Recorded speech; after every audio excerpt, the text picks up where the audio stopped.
मेरे प्यारे दोस्तों नमस्कार। वेदार्थ क्लासेज के इस यूट्यूब चैनल पर आप सभी का स्वागत है। दोस्तों आज की क्लास में हम लोग प्रश्नावली 4.1 के पहला, दूसरा, तीसरा और चौथा सवाल को हल करने वाले हैं। सवाल में यह हमें बताना है, जांच करना है कि कौन द्विघात समीकरण है और कौन द्विघात समीकरण नहीं है। तो चलिए दोस्त इसको हम लोग समझने का प्रयास करते हैं। यदि आप हमारे चैनल पर नए हैं तो चैनल को सब्सक्राइब कर दीजिए, इस वीडियो को लाइक कर दीजिए। यदि आपका कोई भी दोस्त मित्र भाई बहन 10वीं की कंप्लीट तैयारी करना चाहते हैं तो इस वीडियो को शेयर करके सब्सक्राइब जरूर करवाइए। तो जब भी आपको द्विघात समीकरण चेक करना है तो द्विघात समीकरण का यह नियम का पालन करना चाहिए। द्विघात समीकरण का नियम का पालन करने का मतलब होता है इसका व्यापक रूप बनना चाहिए ax² plus bx plus c बराबर 0 बनना चाहिए। जब ax² plus bx plus c बराबर 0 के बराबर हो जाएगा तो उसे हम लोग द्विघात समीकरण कहेंगे। यदि बराबर ax² plus bx plus c बराबर 0 के रूप में नहीं आएगा उसे हम लोग द्विघात समीकरण नहीं कहेंगे। यानी कि यदि आप शॉर्टकट में समझना चाहते हैं तो ऐसे समझ सकते हैं, जिसके केवल पावर में 2 रहेगा, जिसके पावर में केवल 2 रहेगा वो द्विघात समीकरण होगा, और जिसके पावर में 2 नहीं रहेगा उसे हम लोग द्विघात समीकरण नहीं कहेंगे। तो पहला का पहला, दूसरा, तीसरा और चौथा के सवाल को बनाते हैं, सब आपका क्लियर हो जाएगा। तो जैसे पहला का पहला सवाल दिया गया है x प्लस 1 का होल स्क्वायर बराबर 2x माइनस 3।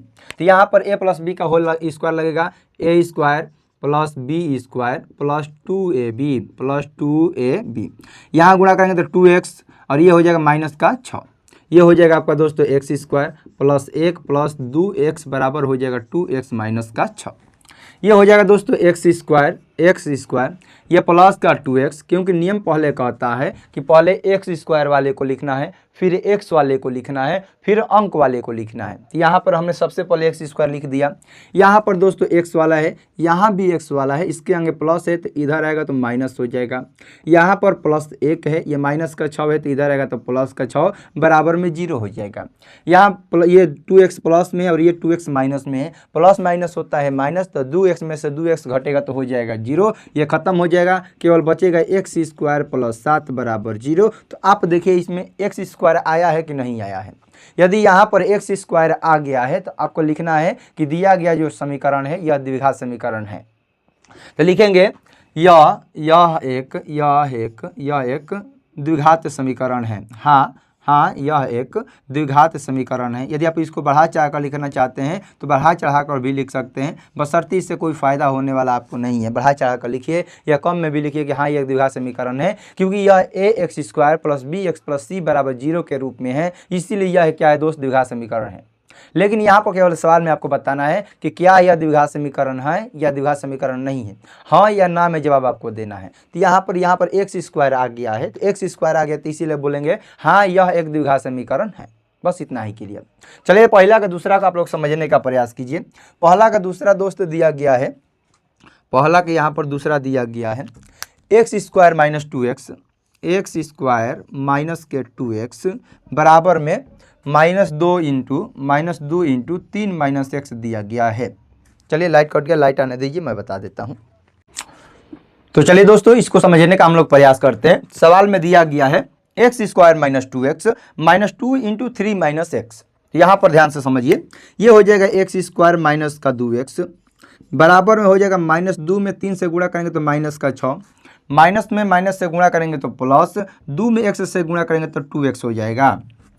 यहाँ पर x² हो जाएगा, माइनस का 2x हो जाएगा, ये प्लस में है तो इधर आएगा तो दोस्तों आपका हो जाएगा माइनस का 2x, और ये माइनस में 6 है तो इधर आएगा तो प्लस का 6 बराबर 0। तो ये हो जाएगा x², इसके भी आगे माइनस है और इसके भी आगे माइनस है, तो माइनस माइनस होता है प्लस, तो 2 हो जाएगा दोस्तों 4, और दोनों माइनस में तो आंसर भी माइनस में आएगा, और प्लस का 6 बराबर 0। तो आप बताइए क्या इसमें कहीं x² दिखाई दे रहा है? x² के अलावा कोई संख्या दिखाई देगा बड़ा तो हम लोग को नहीं लिखना है, लेकिन केवल x² दिखाई देगा तो समझिए कि वो आपका द्विघात समीकरण है। तो यहाँ पर x² भी है, bx भी है और c भी है, यानी कि इसके रूप में है तो ये तो बढ़िया है। लेकिन नहीं पहचान में आएगा तो केवल आपको खोजना है कि केवल x² कहीं दिखाई दे रहा है, तो आप एक यस सर यहाँ पर x² दिखाई दे रहा है तो लिखना है कि हाँ यह एक द्विघात समीकरण है। हाँ यह एक द्विघात समीकरण है। आप चाहे तो इसका बढ़ा चढ़ा कर लिख सकते हैं कि यह ax² यह a x square plus b x plus c बराबर 0 के रूप में है, इसीलिए यह एक द्विघात समीकरण है। अन्यथा आप लोग इतना छोड़कर लिख कर छोड़ सकते हैं कि हाँ यह एक द्विघात समीकरण है, बस इतना हो गया। जैसे पहला का तीसरा सवाल को आप लोग देखिए, पहला का तीसरा सवाल दिया गया है, पहला का तीसरा सवाल में है x minus 2 x minus 2 x plus 1 x minus 2 x plus 1 x minus 1 x minus 1 x plus 3 और इसके बीच में क्या है दोस्तों, बराबर है। आप चाहें तो किसी भी तरीका से हल कर सकते हैं, x में सभी में गुणा कीजिए, -2 में इसमें गुणा कीजिए। लेकिन कुछ लोग क्या होते हैं, मैथ में कमज़ोर होते हैं, वे लोग कैसे हल करते हैं, पहले x को ले लेते हैं, उसके बाद सभी संख्याओं से गुणा करते हैं, फिर -2 ले लेते हैं, उसके बाद सभी संख्याओं से गुणा करते हैं। इधर भी वही काम, शुरू वाला x ले लेते हैं, फिर सब में गुणा करते हैं, फिर -1 उठा लेते हैं, फिर सब में गुणा करते हैं। ये होता है उन लोग का बचपन वाला सवाल। लेकिन जिनको मैथ आता है अच्छा खासा है तो ये स्टेप आपको लिखने की जरूरत नहीं है, डायरेक्ट x में सब में गुणा, -2 में सब में गुणा, x में सब में गुणा, -1 में सब में गुणा करना है और आंसर वाले हो जाएगा। तो x में x से गुणा होगा तो x स्क्वायर हो जाएगा, x में x से गुणा होगा तो x हो जाएगा, -2 में x से गुणा होगा तो -2x, माइनस प्लस माइनस 2 एकम 2, x में x से गुणा होगा तो x स्क्वायर, x में 3 से गुणा होगा तो 3x, -1 में x से गुणा होगा तो -1, माइनस प्लस माइनस 3 एकम 3। फिर आपको एक जात को एक जैसा करना है तो सबसे पहले आप फिर से समझिए, यहाँ पर x स्क्वायर हो जाएगा, यहाँ पर x है, यहाँ पर 2x है, लेकिन इसके आगे प्लस है, इसके आगे माइनस है, प्लस माइनस होता है माइनस। 2x में से एगो x घटेगा तो कितना हो जाएगा दोस्तों, माइनस का x, माइनस का 2 बराबर। फिर यहाँ भी वही काम करना है, x स्क्वायर है, यहाँ पर 3 गो x है और यहाँ पर एगो x है, तो 3 गो x में से एगो x घटेगा तो 2 गो x हो जाएगा, माइनस का 3। लेकिन आप लोग के जिनका मैथ कमजोर है उनको लगे कि यहाँ पर माइनस का चिन्ह है और यहाँ पर प्लस का चिन्ह क्यों है, तो यहाँ पर माइनस का चिन्ह इसलिए है क्योंकि आपने माइनस में से प्लस को घटाया है, लेकिन यहाँ पर प्लस में से आपने माइनस को घटाया है, इसीलिए यहाँ पर माइनस का चिन्ह है और यहाँ पर प्लस का चिन्ह होता है। और फिर एक तरफ करते रहना है, x स्क्वायर, ये स्क्वायर में है, प्लस में है तो इधर आएगा तो माइनस में, ये माइनस का x है, ये प्लस का x है, इधर आएगा तो माइनस का 2x हो जाएगा, ये माइनस का 2 है, ये माइनस में तो बराबर के इधर आएगा तो प्लस का 3 बराबर 0 हो जाएगा। x स्क्वायर से x स्क्वायर खत्म हो गया, इसके आगे माइनस है और इसके भी आगे माइनस है, तो माइनस माइनस होता है दोस्तों प्लस, लेकिन जो चिन्ह बड़ा होता है इसी को हम लोग लिखते हैं। फिर यहाँ पर देखिए, यहाँ पर माइनस है, यहाँ पर प्लस है, तो यहाँ पर माइनस प्लस होता है माइनस, 3 में से 2 घटे 1 आएगा, दोनों में बड़ा कौन है तो दोस्तों 1 बराबर 0। तो आप लोग बताइए क्या यह एक द्विघात समीकरण है, क्या यह एक द्विघात समीकरण नहीं है?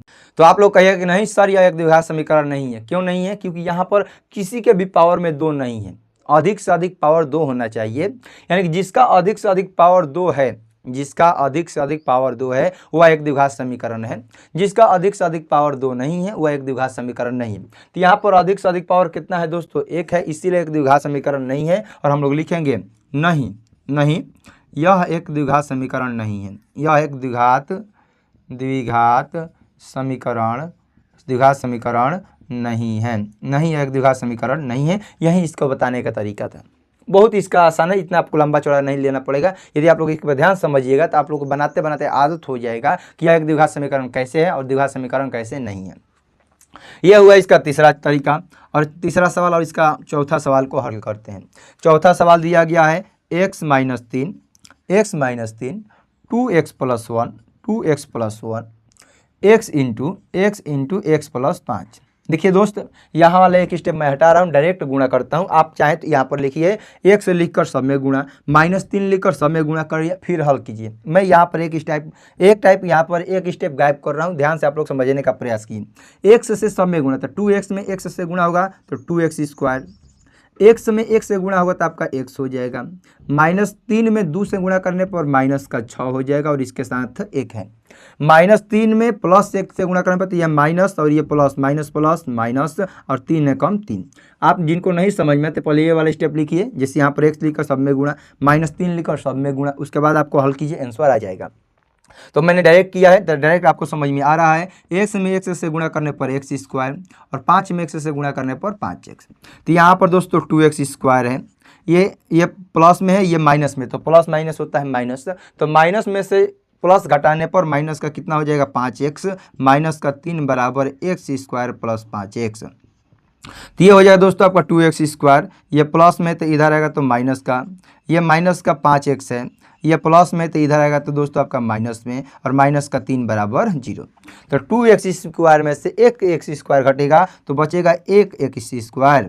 माइनस माइनस होता है दोस्तों प्लस, तो 5 5 हो जाएगा 10x और माइनस का 3 बराबर 0। तो यहाँ पर अधिक से अधिक पावर कितना आया है, तो यहाँ पर अधिक से अधिक पावर 2 आया है। तो इसीलिए हम लोग बोलेंगे हाँ यह एक समीकरण में है, क्योंकि हम लोग जानते हैं कि द्विघात समीकरण में कब होगा, जिसका अधिक से अधिक पावर 2 होगा वहीं एक द्विघात समीकरण में होगा। तो यहाँ पर अधिक से अधिक कितना पावर है, 2 है, अधिक से अधिक पावर 2 है, तो लिखेंगे हाँ यह एक द्विघात समीकरण है। हाँ यह एक द्विघात समीकरण है, और यही हो जाएगा हम लोग का सही उत्तर।